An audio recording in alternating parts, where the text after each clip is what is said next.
right, we're back. It's been, what, 2 years now? It's been a while. It's been too long. Wait, 2 years, yeah. Well, originally Game TeaTime Podcast. Cheers. Now Game TeaTime.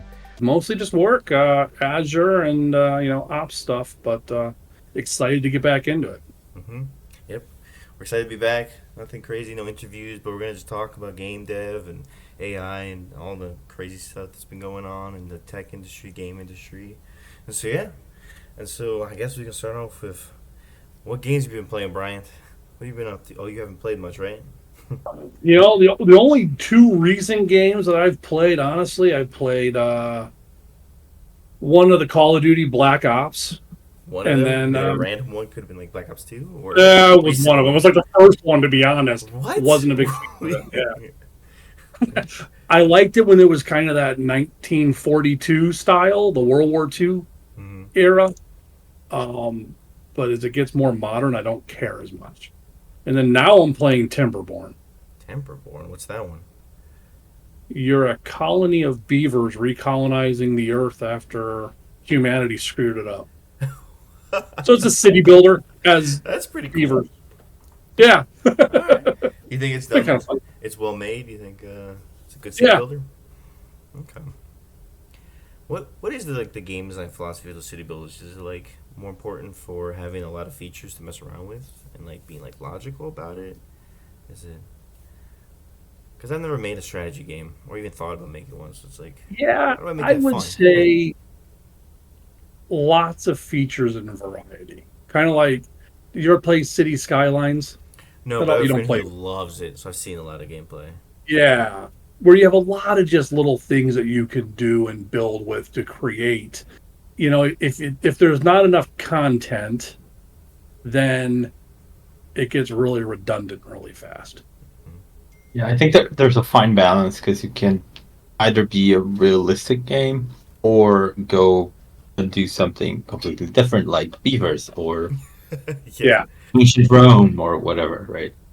There are two big ones I think that I can think of that are doing modern world build a regular metropolis, right? So you have Skylines and you have SimCity, and they do have their niches, right? Because if you play Skylines, it's a lot more realistic. You're managing traffic. You have traffic jams and stuff, and you're actually it's all simulated in the engine. While with SimCity, Godzilla can attack, so very realistic as well. Yeah, and you have to probably prepare for that, right? You have to build defenses and. There's no way to prepare. You just there's no way.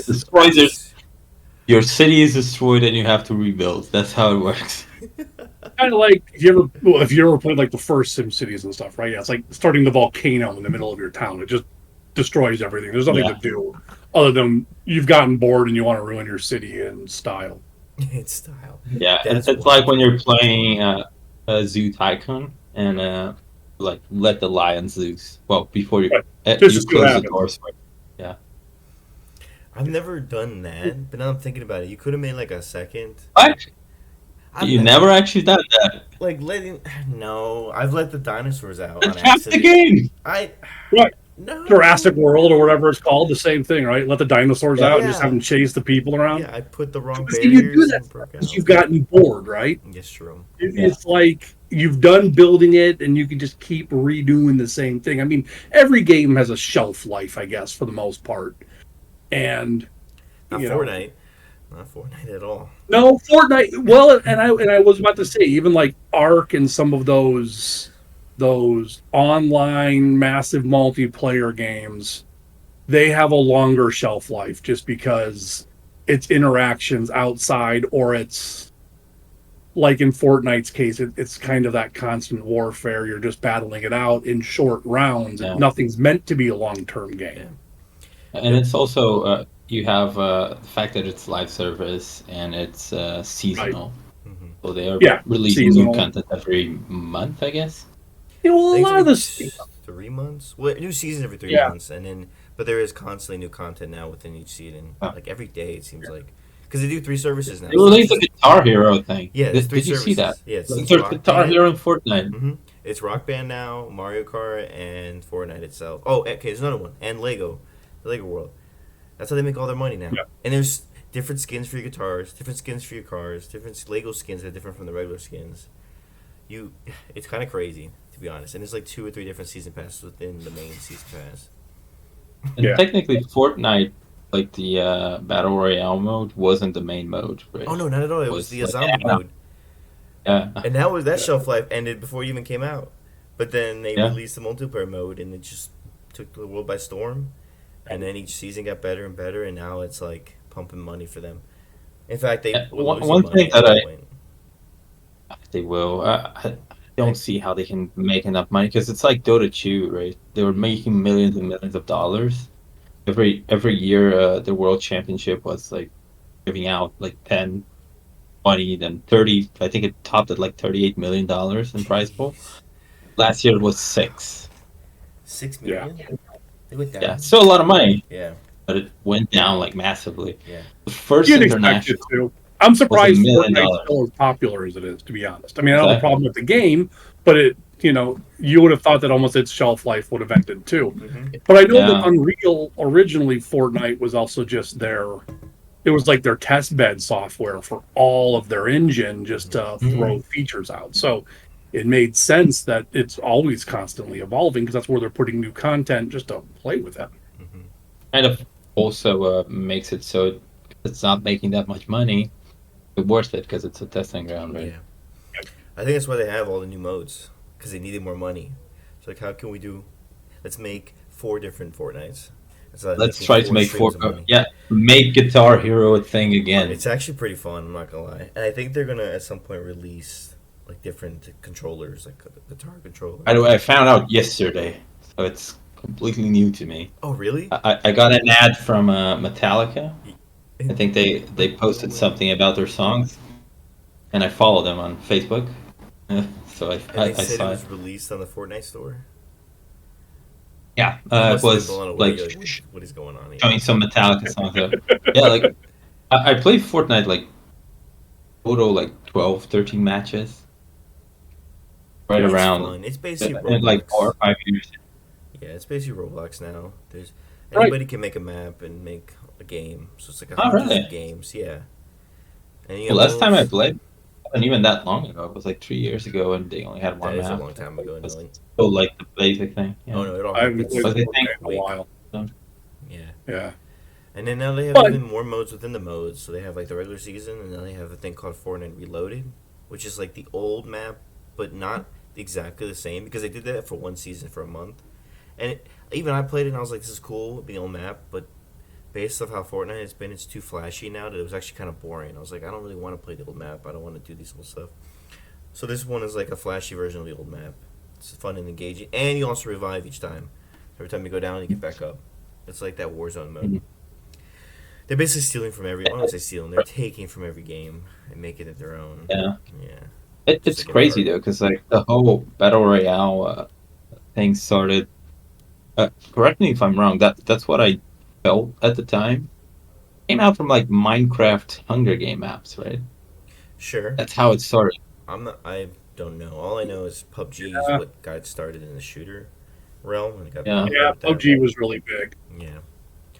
Because you had those Minecraft maps like 12 years ago. Mm-hmm. They were literally Hunger Game mods. Well, I kind of feel like it even started a little bit with like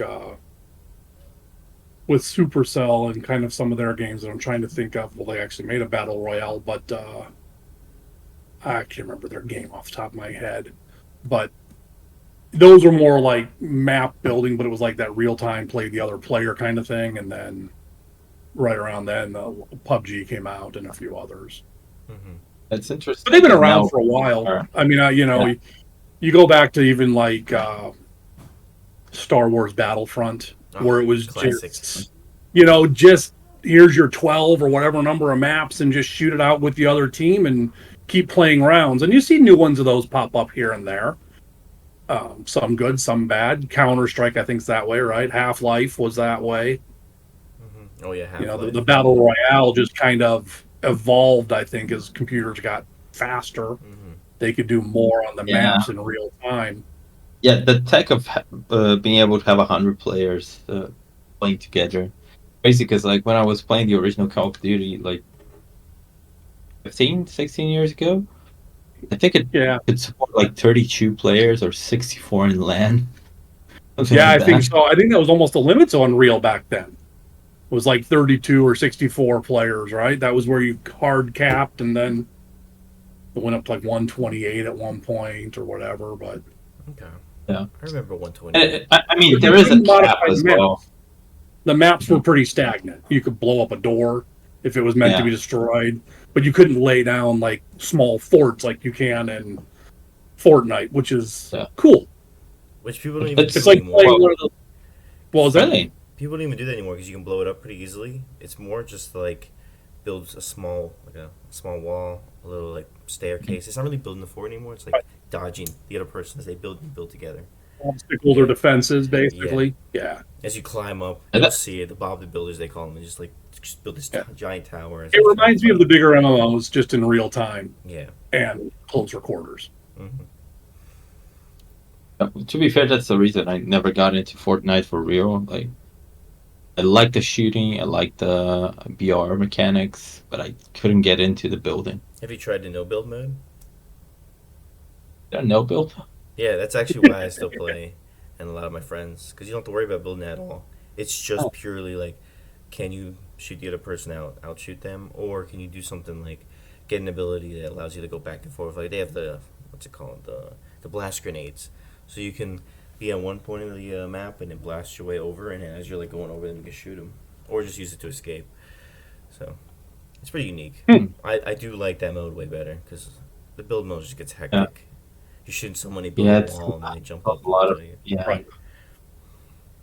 The skill ceiling gets too high. Mhm. So like anyone in the middle, if you get one good player in the round, they're always gonna win. If you have that. It gets crazy. But they added so many things. Like, they added Attack on Titan weapons, where you get the gear where you can go flying around. Like hundreds of collabs, right? Yeah. Samurai swords. I think you can get Star all that Wars. stuff. Star Wars, lightsaber. That's another thing, too, why the game is so popular. It's literally Ready Player One. You got so many franchises within it. All the PlayStation games. Korg is playing it in the end game. Yeah. If Thanos, they had a mode where you like snap your fingers and like the people left would die. It's a lot of fun. I'm not gonna lie, it's a lot of fun. Every time I'm like I'm done with Fortnite, it brings me back in. Man, how many times I go away? Pull me back in, man. Come on. I'll probably have to download it again now. It's been a while. We can do a match in it. I'm podcast refusing series. to play multiplayer games. I think that's the biggest change since the last time I talked to you, Bryant. Right, I remember stopped used to play playing Dota 2 all multiplayer the games. time? Yes. Now it's Yeah. single Used player to games. He's follow finally beating it, games. Yes, You know- I'm finishing them. I don't have a problem with multiplayer games. I don't even play that many multiplayer games. But things like Fortnite, where it's kind of like that pick up, play a few rounds, put it down, great. Mhm. Some of the Yeah, it's people that great get for- into these yeah. big MMOs, they just get so sucked in, and it's just like, well, Yeah. I'm going to need you on at 3 a.m. to guard the base. I'm like, I'm not going to be getting on at 3 a.m. to guard the base. Fine. Yeah, I'm not going to get you on can- at any set schedule for a game. Thank you. Right? Yeah, That's getting the paid. issue. Like, Right? Yeah, that's the main Exactly. issue. What Like, time I to was just- trying to play WoW. Oh, of And, course. Having a raid schedule was terrible. Right. Like, we would raid at I think 8 p.m. every Sunday. The first couple weeks was okay, like new expansion, everyone's hyped, right? Let's get the items. And people got the items and quit. And now you have to get random people to join, and then you're like an hour just to find the 2 or 3 slots that you're missing. Then Yeah. it's Yeah, way too much. I did play, what's it called? Myth of Empires. And it That's actually not a doesn't game seem like or- a bad game, Mhm. but same thing. I think people are getting way too caught up into it. So I'm just like, Yeah. I don't have time for this. Mhm. You know, Yeah. here's your set schedule of resources to gather for today. It's just like, oh boy, no. It's so And you hard can't now. do some of those games Yeah. unless you're in a group. It's so hard Yeah. now because Yeah. people, well, I guess companies want to make a game that people will stay and play and spend the money. Like Assassin's Creed, like Ubisoft games. They're like, come play our games, and here's all these Yeah. microtransactions. But then if it's too long, people will be like, well, I don't want to actually play it because it's kind of like a One Piece thing. It's like, oh, it's too long. I don't want to get into it, and then they never play it. But if it's short and sweet, Right. you're like, yeah, that was good experience. Let me go play the next one. Or it's too short, and they're like, I didn't get my money's worth, and they don't buy. Like, there's so many things developers have to figure out when they're trying to make a game. I don't know. I like the medium, like short and sweet, but not too short and not too long. Right. That I don't. Well, I was about to say. I mean, obviously, Epic did it right with Fortnite, right? Mm-hmm. Is That's that also a right? multiplayer game. Yeah. Yeah, I was talking about that like 6 years ago. I went to watch an ESL tournament, Mhm. and I met these guys. And they had kids and stuff, right? They said they weren't playing Dota anymore because every match is 30 to 90 minutes. They were playing Fortnite because, oh, you die, you can just quit and go do something It's else. so fast to get into that match. Yeah. It's like instant, pretty Yeah. much, which is so good for Yeah. people with like low attention spans. Like, all right, back in, let's do this. Yeah, Exactly. yeah.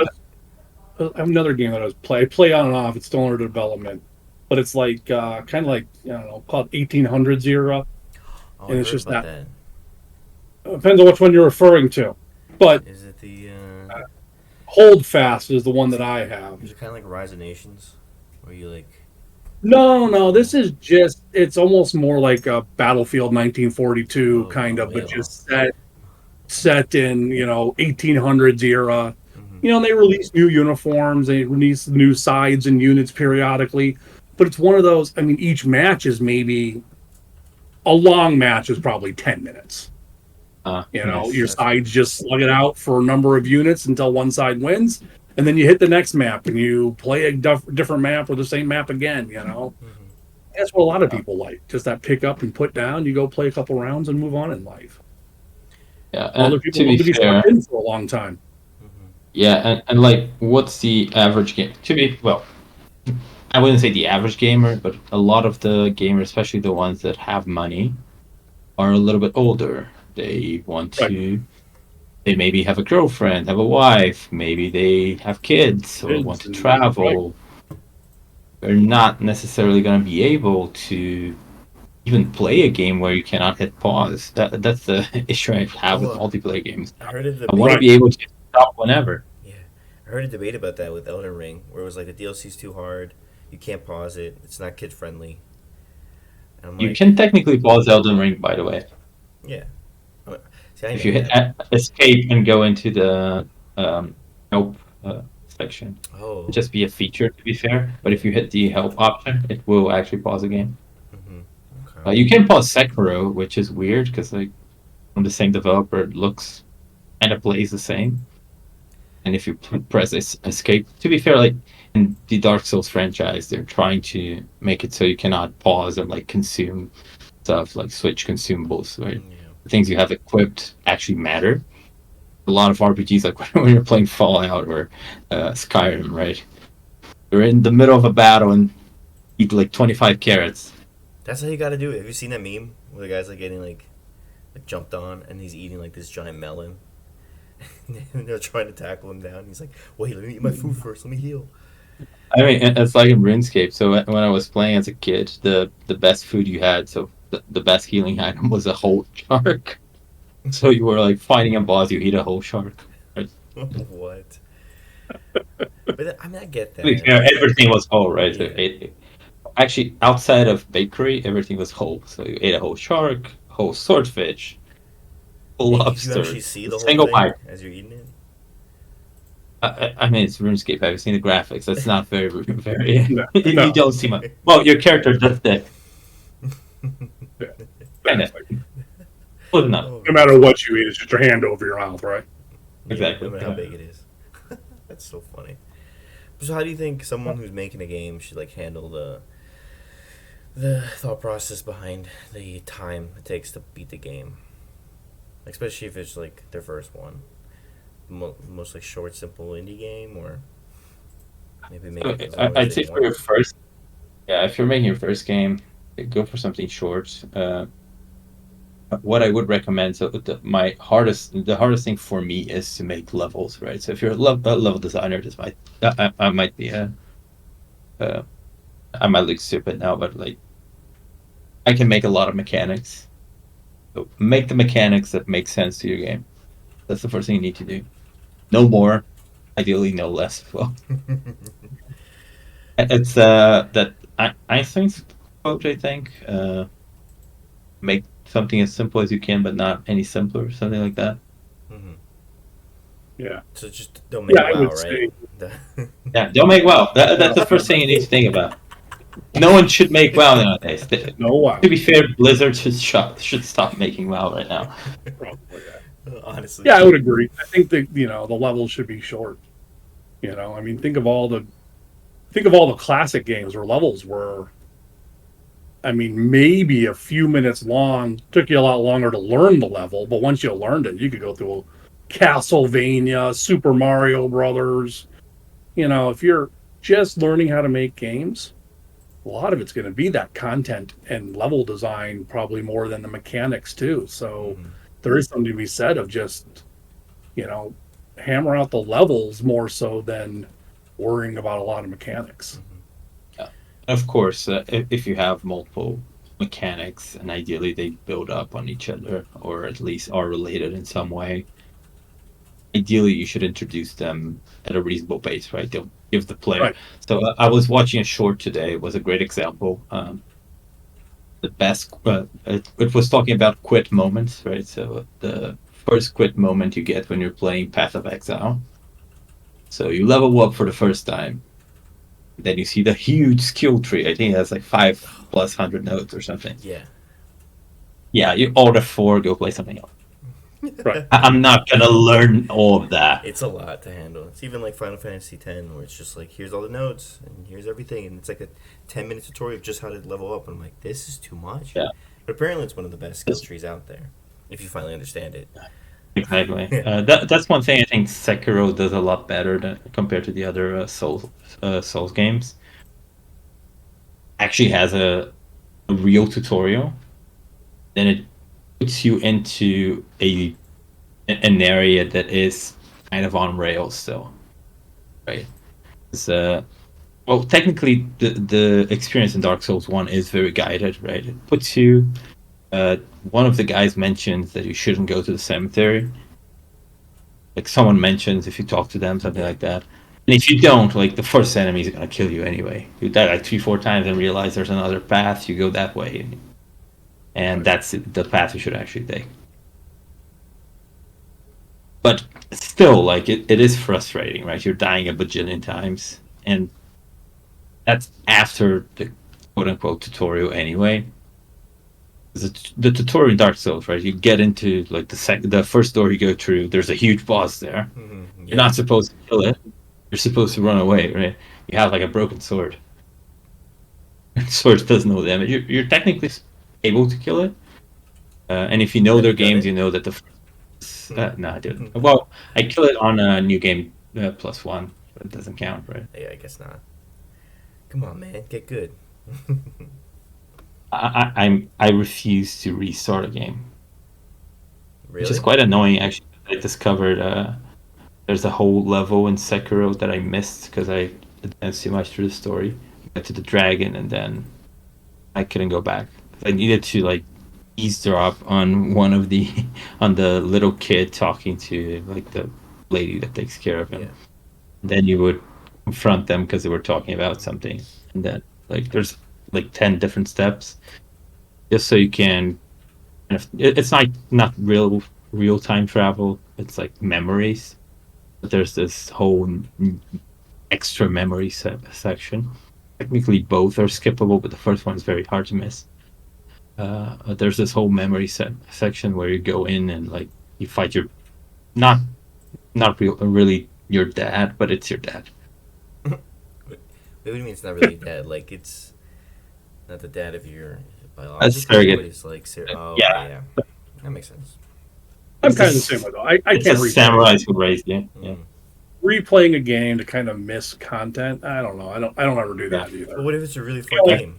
What if you want to I've experience only something? replayed games in two contexts: roguelikes and games I haven't played in 10+ years. So I replayed the old GTA's like 5 years ago. So the first three, first How three, was the experience? 3, 2, 1. Great, because I played the games back in the day before I spoke proper English, right? So I was a kid. I wasn't reading. I wasn't actually following the story. So you do that as an adult later on, and it's like actually paying attention. You catch stuff you did it before. It's before, like when I was a kid, it was like I go to the red circles and on the map, triangles and squares that it puts in your radar. And sometimes you just kind of try and error, right? If the mission is protect someone, you don't know that. Yeah, That's the word protect. Yeah. You don't know what You're protect like, what am I means. even doing? What's happening? I just shoot things. And Yeah, just shoot them. Yeah. Yeah. You also miss a lot of the nuance of the dialogue happening because you were young. So you're like, I don't know Yeah. what's really happening. This guy doesn't like that guy. Okay, cool. Shoot him.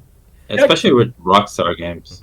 I can see that, but like I said, I just played Call of Duty Black Ops, and once you kind of finish, it's like, oh, you missed these 15 intelligence briefcases, Okay, which are those just don't matter. randomly, laid around in the game. I'm like, I'm not gonna go find them.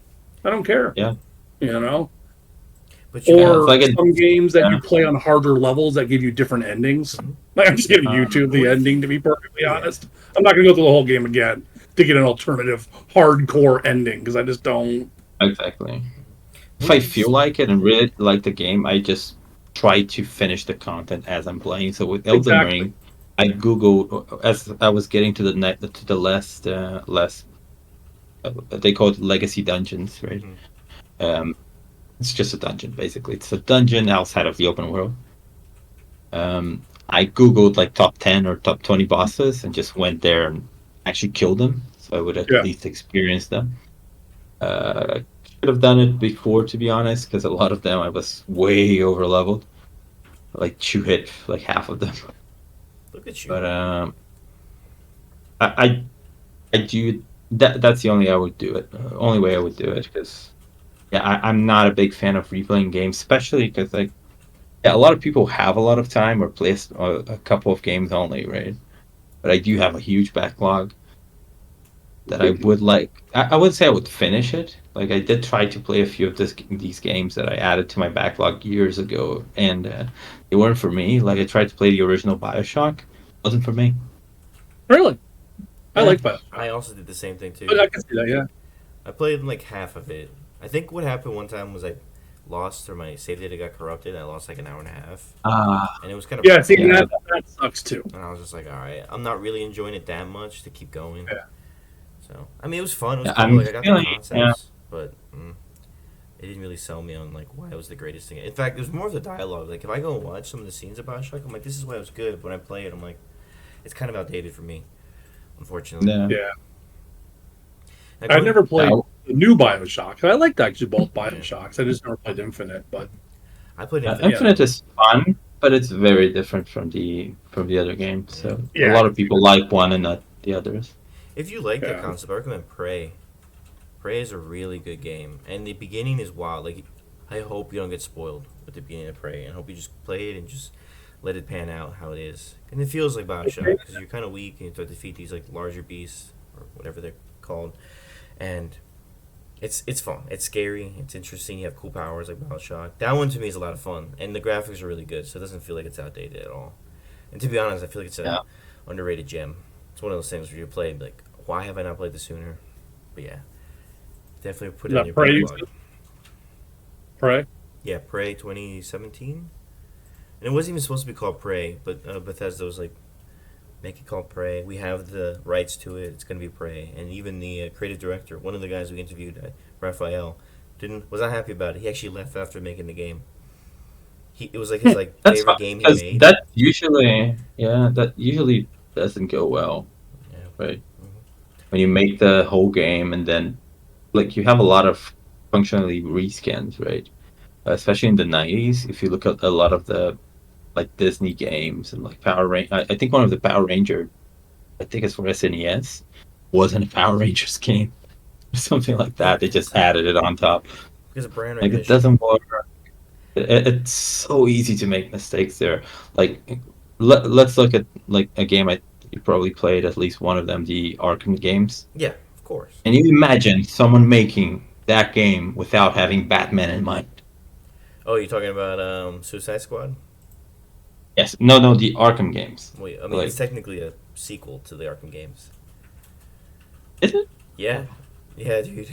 They have all the Arkham stuff in it. They The actually, old ones. The old ones. yeah. Yeah. Well, a lot of people are happy about that game because of what they do to the characters. I had fun. It was a looter Yeah. shooter type game. Story was okay, but yeah.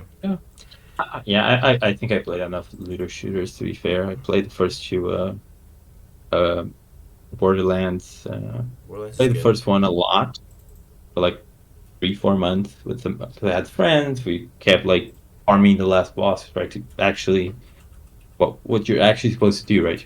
You're supposed to keep playing. Hmm. Just like looter shooters are Diablo, but shooting, Yeah. right? And but with Borderlands 2, I played on my own. I finished it once. I did try to keep going because I wanted to unlock some more skills.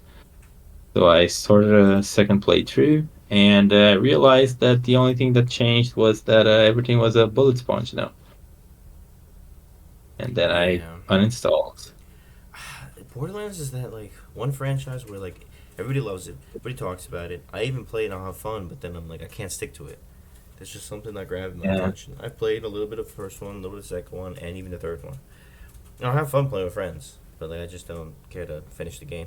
Yeah, I never got into it. I downloaded it, installed it, ran it. Just I don't know. Never got into it. Hmm. I like the ideas, the art style, everything. It's just that it works a lot better with friends. Otherwise, play for the story and then uninstall. Right. Like it's a fun story. It's not a You know, Psychonauts was the best villain in gaming history. One of the best. second one. Yeah, the second one has Jack the Ripper. No, handsome Jack. Yeah. And Jack the Ripper was a real person. Yep. It's the Assassin's Creed He's a story person over here. Syndicate DLC. And a real person. Actually, going back to the whole how long to make your games, I think the best way to do it is kind of like Dishonored, where you make different levels that have different outcomes. So you can make one level last, like, maybe turn that one level into 3 levels essentially, and maybe do 10 of those. So technically you have 30 levels, but it only was like 10 levels. And then only that, but since we have games now where it's like live service, you can add to your story. So you have a basic story, maybe like a 2 to 6 hour, Right. 2 to 4 hour game, and then just add levels to it as you like develop and learn and get feedback. That way you can make something easy and turn it into the creation you wanted it to be. And then after that, make your Yeah. full game as your second or third one. Yeah, just make one level, get Well- get it out there. Like you don't need to charge for it. Yes. Just A lot to be said Yeah. for that too, right? I think a lot of it depends on the game you're making too, right? yeah, I mean, yeah, some games don't really have levels. That's true. They have maps, same game across different landscapes or whatever, right? Like I'm playing Timberborn and it comes with like, I don't know, 4 or 5, maybe more maps. I didn't really look that close, But the game mechanics doesn't change between maps, just your strategy on the map. Hmm. But it's a lot more involved. I would not suggest you go out and make Timberborn as your first game, right? A lot of learning curve there. Yeah, let's not do that. Let's make it easy and simple. yeah. Make a tower Right. defense. I feel like that's an easy one. Our defense is a good start. Yep. Puzzle. I find puzzles to be a good start as well. Keep in mind though that you need to the level design. I think gets a little bit harder with puzzles, especially if you're trying to not be very handholdy. One game that I think is insane that I do recommend playing. It is the weirdest puzzle game ever. It didn't like I didn't get hooked or anything. I played like 10 or so levels. I'm not a big fan of puzzle games, but I like making them. Mhm. Is Baba Is You? Have you played it? Abba is you know. Abba? Baba Is You. BABA. It's insane. That is you. It's You one get of the the soundtrack. smartest puzzle games I ever played. Let's see. Oh wow! This reminds me of a much older game, Dark It's Fortress, like maybe. 5 years old. So it's Well, a puzzle game where you're pushing stuff around Yeah. and like you want to form instructions, right? So the simplest one is like I think it's the first level even. It starts with like Baba next to you. You're controlling Baba, and then you can change like woe is, and then make so woe isn't like solid, and things like that. So you want to be moving things around like that. Right. It's super smart. If I do recommend giving it a couple, take a couple hours or whatever. I don't think it's very expensive as well. Okay. It's I a think 10 small bucks, indie 11 game. bucks right now on sale, Yeah. it looks like. It looks like a game that someone would make for the Game TV Game Jam. Like it doesn't seem like it's something that complicated to make, or like. Yeah, I mean, and it's a TV great Game Jam starting is point. hard. Yeah, I've seen a lot of praise for that game as well. Well deserved. It does look to be very complicated underneath eventually because like there's a lot of different scenarios coded, but you don't need to do all of that the first time. Right? Yeah, Just no. make a couple different puzzles. Like the first game I made, as I mentioned earlier, right? I like making mechanics. I created some mechanics that had to do with combining syllables that would, when arranged, and not even arranged, just having those different syllables together, it would create spells that you could cast. And the idea is a certain combination would give you levitation, or it would push objects, or pull objects, and things like that. It would make things grow, make things shrink, and then you had additives you could add that would make it shrink more, shrink less, right? But the reason it didn't get off the ground, by the way, was that we were having difficulties finding out how we could teach that without explicitly saying use these syllables, right? Use these symbols. We moved to runes later on because it was more visual. Yeah, it was very hard to get to that point. And we did try to add a lot of small details that would make give you hints of which ways you could interact with an object. I came up with this idea where each sort of interaction you could have with an object had a color, and then I would add the colors together and normalize it and actually apply it to the object. So like everything that could be levitated was slightly green, and then if you could push it, it was like blue and things like that. And if you get green and blue together, so it was like you could do both, right, and things like that.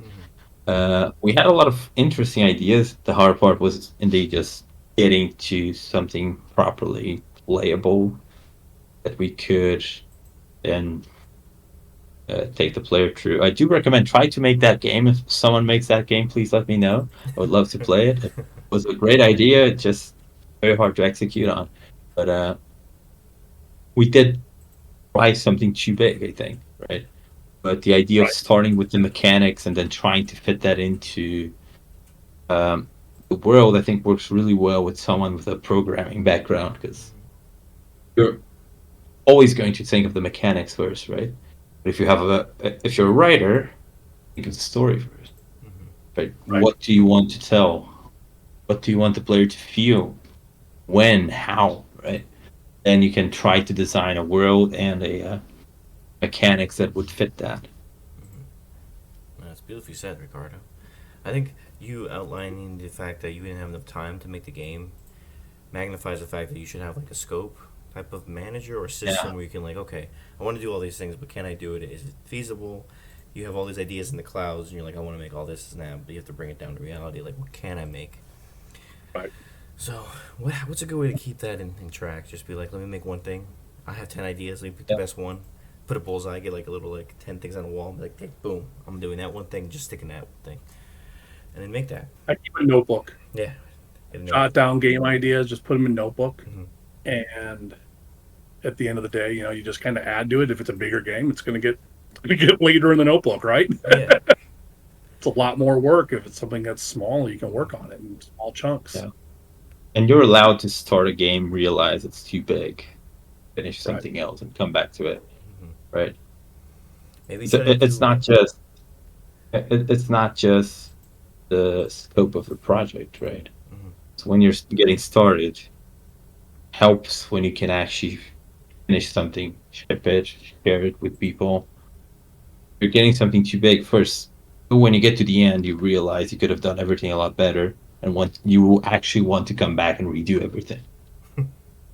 Skip the first part, do other games for the experience, and then So get back to your big project. It's like have an idea, start making that idea as fast as possible, then share that idea so you get feedback, then improve that idea with the feedback, and then what will come after that? Like launch it again, get more feedback, then just deploy it and say this is my game. Then make a new game, make the Yeah. sequel. Because you know, like, especially if you're starting out, you're not gonna make a lot of sales. You're not gonna have this next huge game unless you get lucky. But even then, like, do the first one as best as you can, but not as big as you can.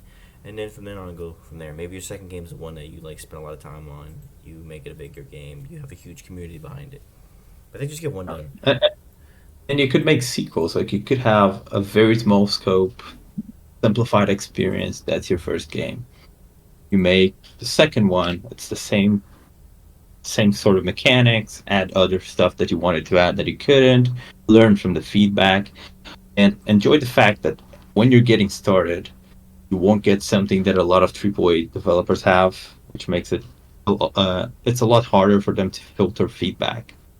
Is it genuine? Is it just someone hating on your game? You don't know, right? If you're small, no one cares. If people don't know you, they're not going to be hating on you just for the sake of hating on you. So any sort of uh, criticism that isn't just "it sucks," listen to it. At least see what they're saying, right? Yeah. They might be wrong about the solution as well. Mm-hmm. But pay attention on what they're complaining about. That is so true because they might not be able to express it, but they're like, something about this is off. I'm gonna tell you why. Maybe this is how I can fix it, but they're like, they don't know anything about the way it works behind the scenes. So you're like, okay, cool, thank you for that. I'm gonna take that in and make it work, or not. You don't always have to listen to all the advice. Yeah, and sometimes the feedback is just it feels kind of off. Mm-hmm. Yeah. Already gives you something to do. Well, I think there's something to be said too about in your first games. Try to make games like I'm looking at this. This Baba Is You is probably a good example where you might get some feedback, but I think it's just a game where it's like the mechanics are the mechanics. There's not a lot of support that you would expect to go into that game because it's kind of a canned product. It's not, everything gets released as betas now, and they're always constantly developing them. Shoot for that kind of finished product and be done with it. Or at least think just especially have for to, your first. Yeah. just be able to just fix your bugs at the end of the day. Not go back and be like, oh, well, we need to add this core functionality to the game. No. This game's core do that for the functionality was sequel. thought through before it even started, it looks like. And there's lots to be said for that. You go back to like the old Atari games back in the day, or even the original Super Mario Brothers. There's not a lot of gameplay mechanics in that game. It's a lot of just level design. Yeah. So there wasn't a lot of there was no post support back then, right? Yeah, that cartridge worked or it didn't. That was your post support. Yeah. It's funny because like when you start getting to the N64 era, they would release different versions. So Sure. they would kind of patch the game, but like small things. So you get a Japanese copy of Ocarina of Time, it might have a bug that isn't, Right. and an American copy or an European copy. Right? And it's now it's speedrunning. It's funny because you actually find those things. Because Right. someone actually realized that was a way to make it faster, and then some versions of the game don't have that. So like, you need to get it and kind of try it out because it didn't actually label it as 1.0 and 1.1. It's just two different cartridges. Yeah. That's crazy to me. Speedrunning is such an art. Like, how do you make sure that bug happens at that specific time in that run? Because if it does, you have to restart the whole run, right? Yeah, it's crazy. And like one thing that happened with Ocarina of Time is that for a while the fastest route involved like doing some memory manipulation. Mm-hmm. That would like 1% of the time or something work because you needed an item that had a low drop rate from like one of the early enemies. So you kill it, hope it drops it, and then like do the thing, and you're teleported straight to the final boss battle or something. Yeah. Like speedrunning in How do you Minecraft. figure that out? Blows my mind. Yeah. Because now they can speedrun get Minecraft. memory dump. Mm-hmm. Yeah, probably. So I have another question for the listeners. So with you guys, how do you get out of tutorial hell? Because I feel like that's a huge thing that most people go through. Just like, oh, let me start making a game. Let me take a Unity course, and then like let me take the other one and the other one, and I'm still not ready to make my game. How have you guys dealt with that? Because for me, it's been like I've dealt with the same thing. It's just like build something, just start it, do a game Oh, jam. I've been there. Yeah. I get that. Mm-hmm. I would say the only way you're going to get out of it is by actually just building a game. And that comes down to keeping your game simple and manageable. If you're trying to build WoW, you're going to realize you don't have the knowledge really quick. And I think there's a lot of games where you realize you don't have the knowledge, or you're trying to, like, my biggest hang up when I make anything is graphics. And that's the first part. I'm not a graphics person. So I get really frustrated having little placeholders everywhere. And that slows down things tremendously, or it just kind of makes you dump the project because you're not seeing what you want to see out of it. And it doesn't help to go to, a third party and pick up graphics a lot of times, especially depending on the kind of game, right? Because you don't know how they work in the first place. So you can't use someone else's template and expect to understand it even, and then modify it. That's why I think you just got to keep your game simple. Yeah. That's why I think the example you gave, Kevin, of maybe making a tower defense or something like that, where Right. a lot more static. It's not huge 3D models and things like that. It's just this 2D thing I need to put here. Yeah. Maybe some arrows flying. Yeah, it gets But that's pretty easy something when you're like, you make. Yeah. exactly. And even if it is 3D, make it a 3D. Make a tower defense as 3D. Use That's Magic okay. of Voxel. So there's like free assets you You can know? use. You don't have to spend a lot of money. You can make it. Right. Even if it's bad, it's still easy to put into the game. Voxel, Right. it's something interesting because I remember when it was kind of the next big thing. Mm-hmm.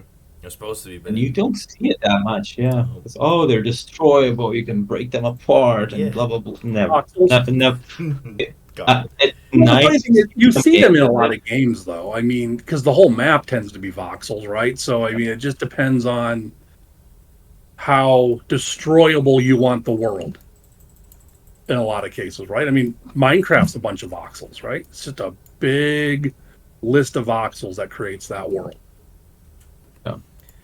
Have you guys seen depends on- Unity Muse? Unity Muse, I've heard about it, I'll put that- but no, I've never really looked further into it. So it's what? It's like a Unity assistant using AI, and you can have it make textures, sprites.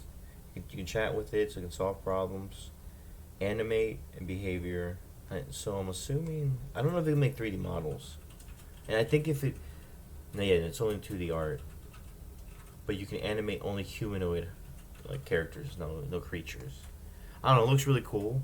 It's something we never had. But they have pictures of cats, huh? Yeah, no. Even though it keeps showing cats on the website. Right. But it looks really cool. That you can't do. Yeah. Unity frustrates me. I think they have a nice engine.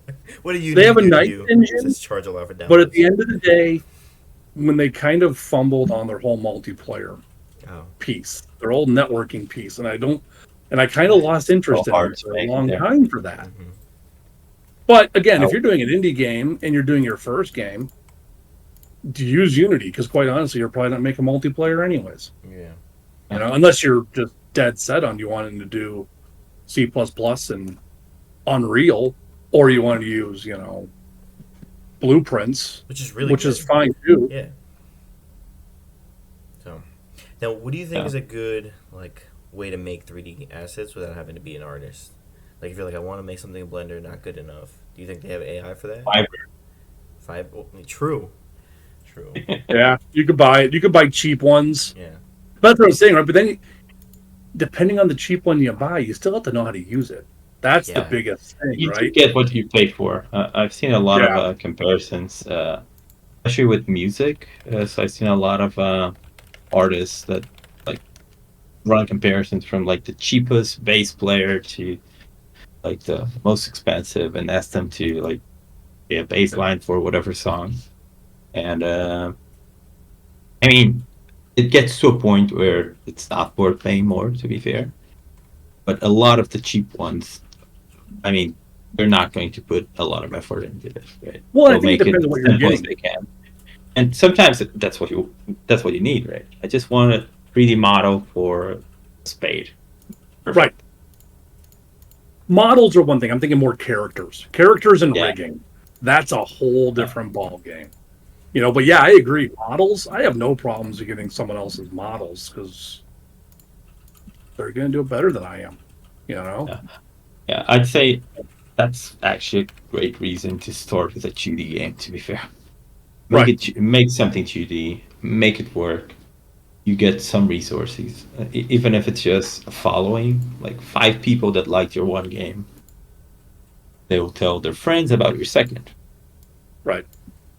And that's how, do it like 3 more times, you get a Kickstarter. Yeah. So I found this website called Meshy.ai, and it looks like you can create stunning 3D models with AI. Effortlessly turn text images to captivating 3D models in just minutes. I don't know if it works well, but if that's the case, then yeah, now you don't have to worry about the graphics. It might not be the art style you want, or like it might not be as good as you need it to be, but hey, now you no longer have to worry about that. You can just worry about the game mechanics, game design, and throw those things in. You still have to rig it and everything? Okay, you might still have to. See, my biggest thing is always characters. Yeah. When it's static objects, again, not that I'm making them again, but yeah, you're right. This is something great for just static objects. But if you're doing like something with a character, you got to rig that character. I wonder if this will allow it. I gotta check. I was trying to read it real quick. It has animations. I mean, that's just it's becomes this whole nother ball game when you got to deal with skeletal meshes and everything else. But I mean, if you're just scaling it, then you can probably find a lot of free meshes out there too. Yeah. I wonder if that's another site. Automatically turn 3D models into bone structures you can use to animate inside Unity, Unreal. If not, whoever's listening, maybe you can make that. There you go. Yeah. Make it, please. Please, can you make it? One thing with Because I AI, have to learn how to do it in the first place. what I feel AI and in general, I think there are a lot of good uses for it nowadays. Some people are already doing good things with it. There's a lot of potential. There's a lot of relearning that professionals of any area that can actually use AI need to do. Right. But you're a dev. Are you using Copilot? You get that code and just commit to production? Probably not. Hopefully not. No. Please don't. Yeah, don't, right. Hey, it generates some good code at times, but yeah, certainly I wouldn't necessarily run it in production. And it may not be the most optimally performing code either, but Yeah. it'll spit out something, especially like PowerShell and stuff like that, scripting languages. It handles a lot. It's nice for Python, yeah. Especially for newer languages as well, because I think because it's trained on a lot of code, and a lot of the code is bad, it tends to have a lot of issues, especially vulnerabilities, right? But you get newer languages that didn't exist back in the day, so you're asking for something, and the training data tends to be more recent. We have a lot of developments in terms of good practices, Right. and engineering, new frameworks, just like moving from monoliths to microservices, right? That's a huge change that happened in the industry. And if you look at older applications, right, you're looking at code from the early 2000s. It's basically meant to be running on a monolith, right? It's supposed to be running on a mainframe even sometimes. Right. And you don't do that nowadays. You're running on AWS, right? Spinning up just a service there. That's it, right? So it's gonna be completely different. Yeah. And I think, especially with art, I think there's a lot of interesting applicabilities because you don't have to worry about, is it safe? Does it perform that well, right? Just more thinking on the 2D especially, right? Because with 3D you have too many polygons, and then it could be having issues with performance. But yeah, for 2D, I think 2D art, especially if you're getting started, if you can't afford to pay an artist anyway, like you could feel bad. Yeah, I mean, you could get an artist and be paying their salary or whatever. But if you can't afford it anyway, just get a course, it won't have. It's harder at least to, especially if you don't have proprietary AI, you have it have a style. Right. Kind of follows a style, but like an actual style, right? Especially for indie games, right? The ones that catch your eyes, not because they have necessarily great, pretty graphics, they have a nice style to them. They have something that it looks cohesive. So if you look at a lot of the bigger indie games, even like look at Minecraft, right? Yeah. Doesn't have great graphics. Nope. I did mod it a lot to kind of have some good graphics back in the day. Of course, I played so much Minecraft when it came out, like 2010. I played alpha Minecraft. So you were back at the beginning of Minecraft. yeah, The early days. Mojang I still think I was was exactly. Yeah, it still That's said what I got Mojang when I put it up. Yeah. Exactly. I never played it after Microsoft got it. I had quit already. You didn't want to support Microsoft? You're like, nope, it's not the No, same. completely unrelated. No, yeah, gotcha. My account disappeared in the process. I just never bought it again. Yeah. It is a great game, and like I think a lot of the things we're talking about kind of apply here as well. Even Minecraft, that yeah, it has a bajillion things, right? But in alpha, right? I brought up the alpha. Half of what we think of when we think of Minecraft nowadays wasn't there, right? I was Right. playing when they made those villages, when a new patch comes out. Oh, now I can find villagers. No way. I thought that was always there. There are shops. No, I oh know. no. And you can't, especially for a game that doesn't have a beginning and an end, right? A game that is more open-ended, like Microsoft, like Minecraft. You can release an alpha build that has some functionality that the players can play around, then release extra features, and that kind of works for any genre, right? You could easily do that with an RTS, right? Make an RTS that has like 3 units, they behave properly, they can fight, a couple resources to build them. Then next patch you can release upgrades, right? Make a new building, you upgrade your units. Next patch, maybe add cavalry, right? Add new ages. Well, maybe don't call them ages. Age of Empires might have, might have the copyrights. I don't know. Psychics. Not sure how that works. Power users. Call it whatever. Yeah. But yeah, you can iterate, right? It all goes back to iterating. You just need to kind of define. So there are two important things you need to have, right? And this could actually make or break your game. You need to have a definition of what an acceptable alpha stage is. Something you could call an actual proof of concept or an MVP. Put it out there. Get the feedback. Get some interest. You could get someone playing your game, could even be an artist that's willing to make some art for you, right? And you need to define what your completed product kind of looks like. At least a general idea. You need to know when to stop. Yeah. And that's for the whole industry, because nowadays no game is ever finished. Nope. It's always in early access. Yeah, everything's early access.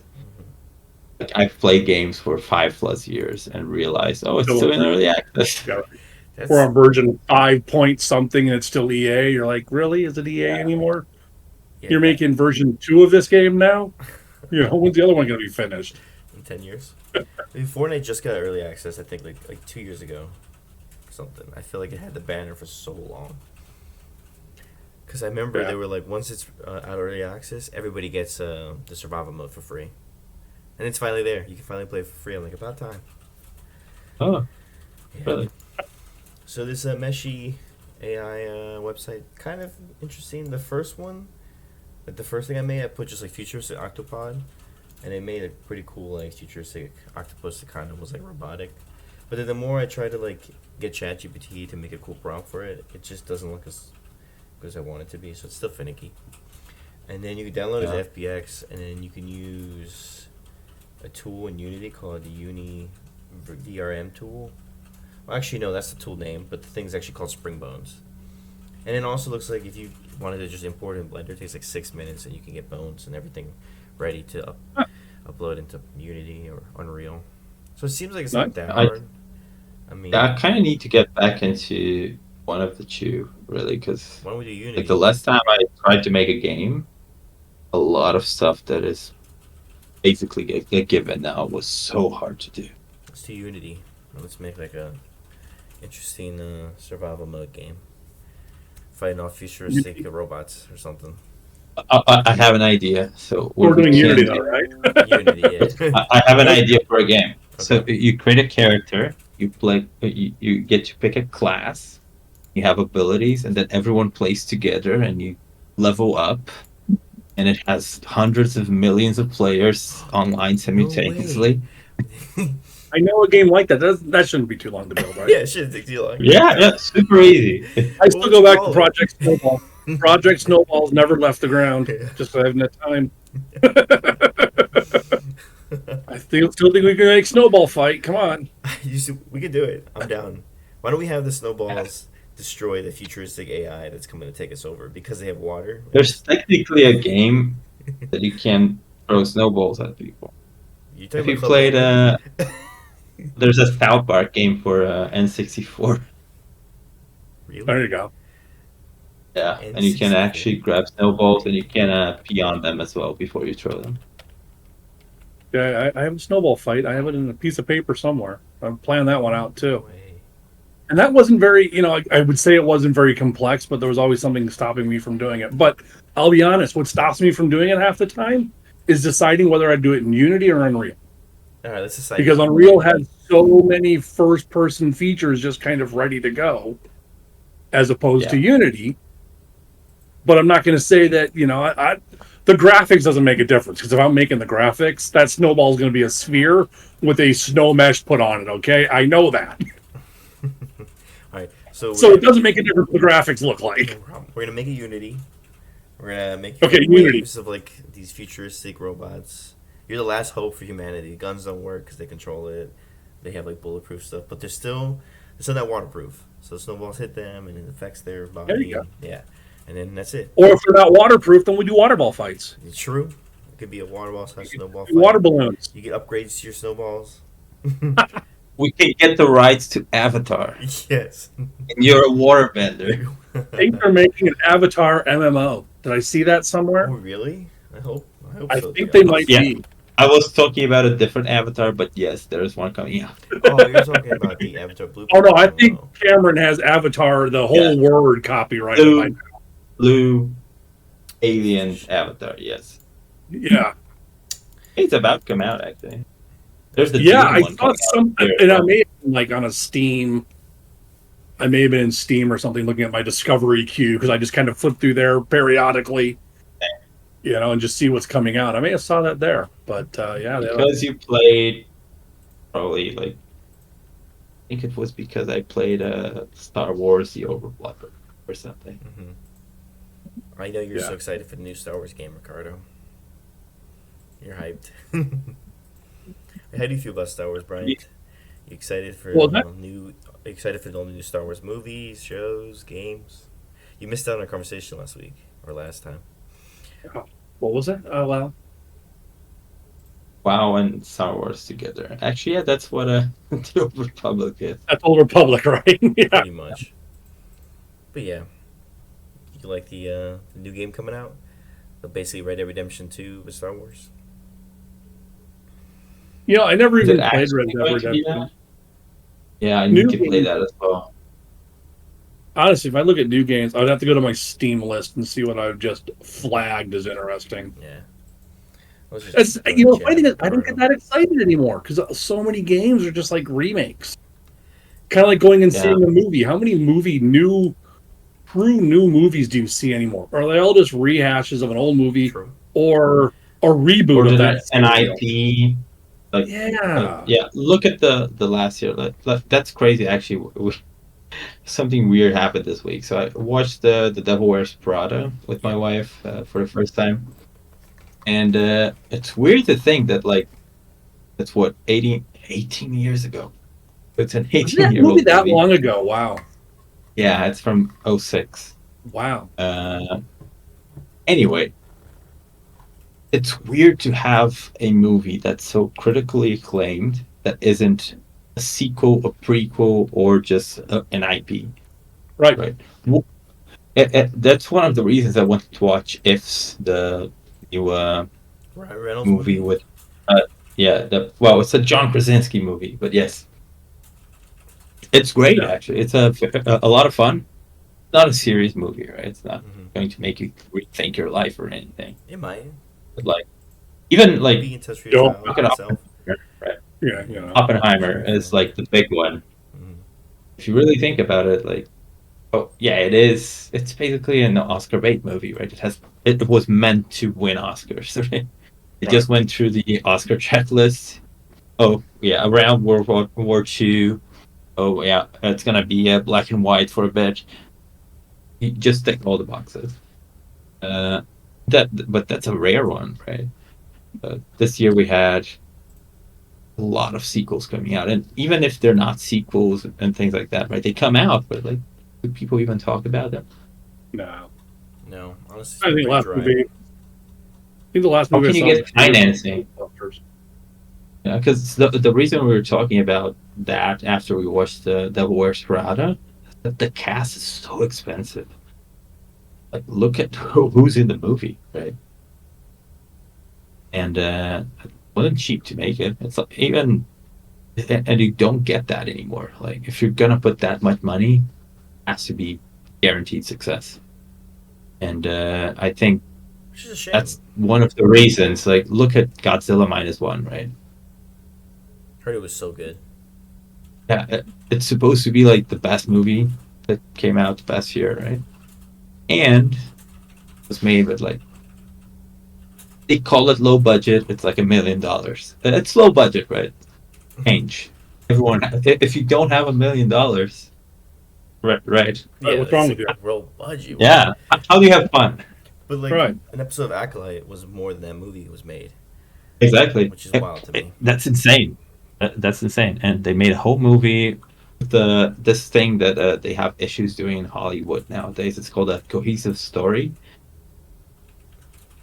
Yes.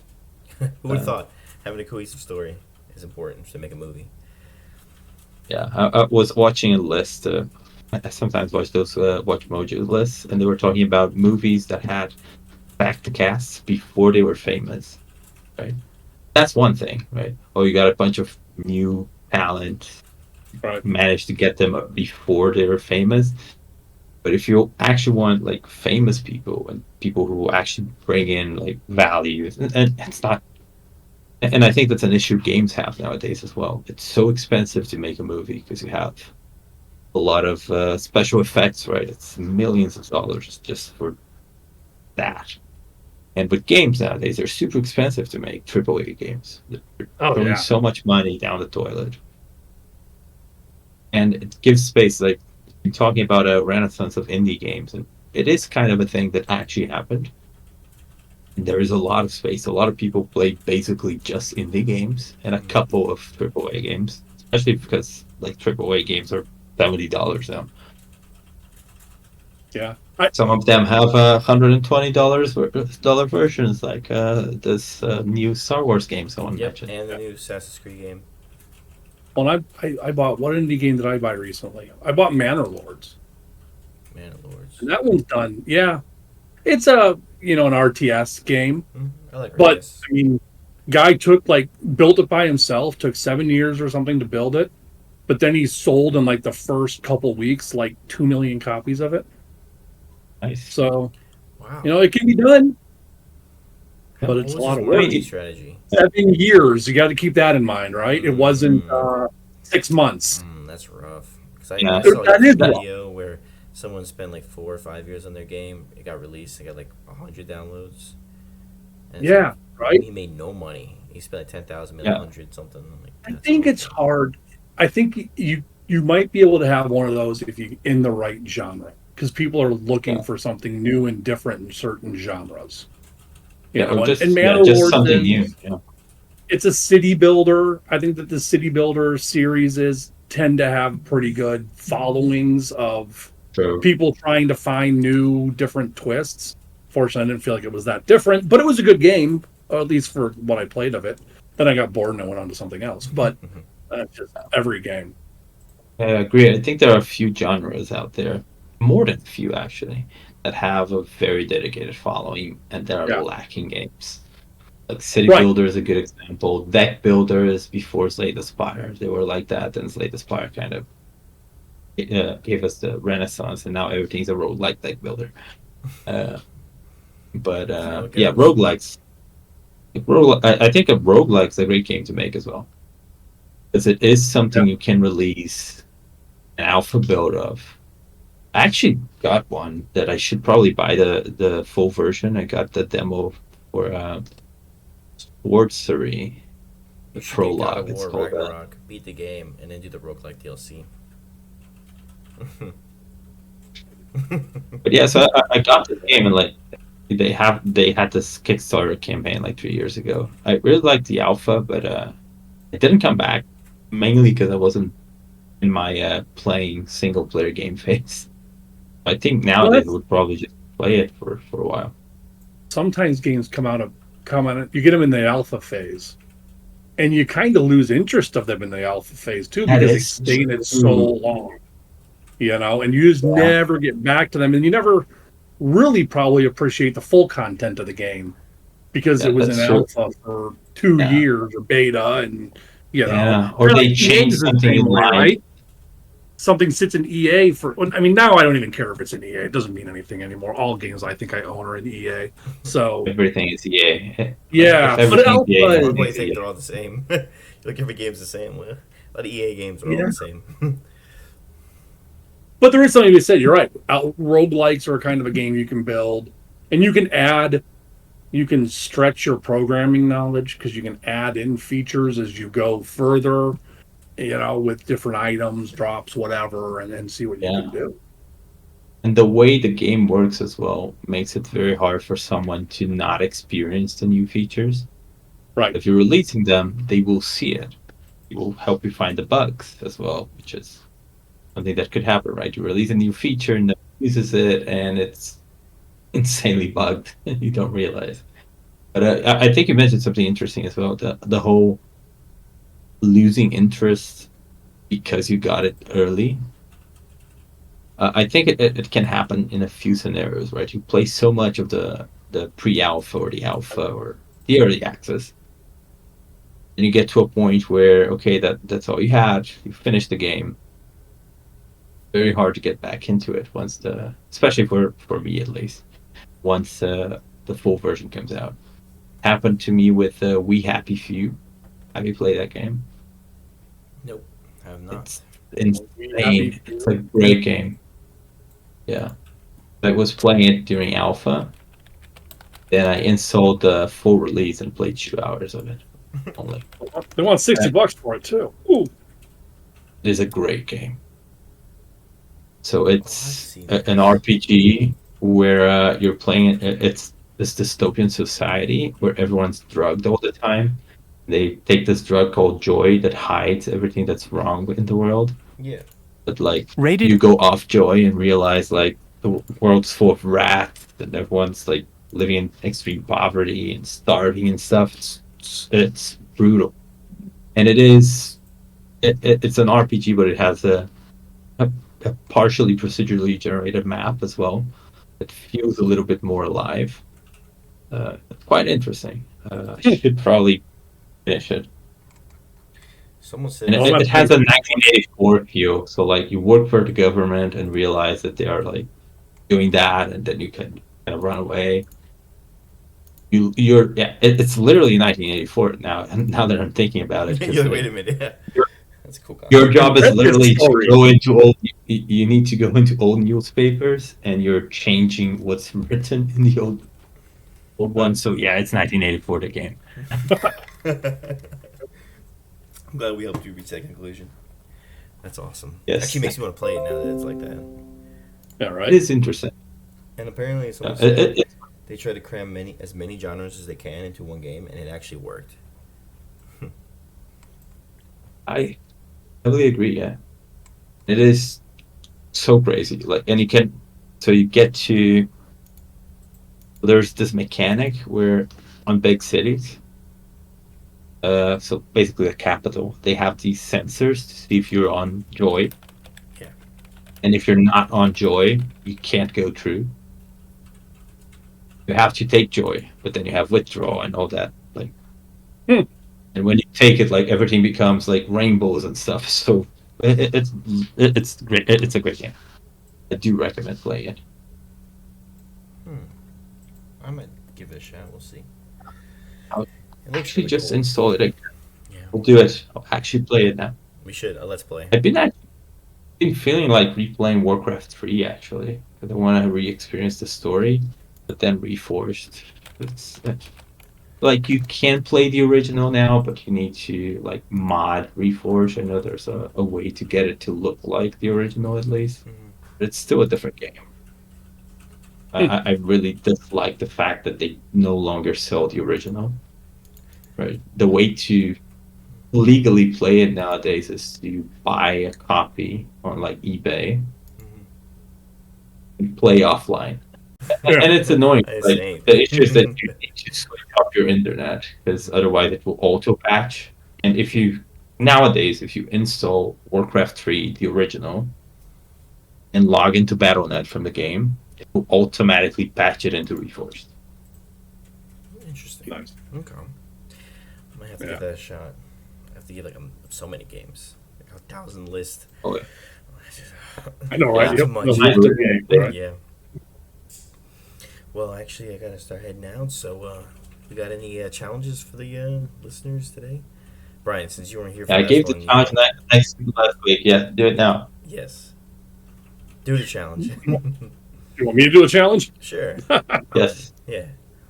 Honestly, just make something. I don't have a challenge that. specifically, Yeah, make but make something. Make a small game, one level. Complete it. Get the MVP out there, right? Mm-hmm. Start with something simple that at least gives you some level of playability, functionality, and a sense of accomplishment. All right. I love it. All right. So everybody do the challenge. We'll see you guys next time. And thanks for listening. All right. Well, yeah. We'll see you guys next time.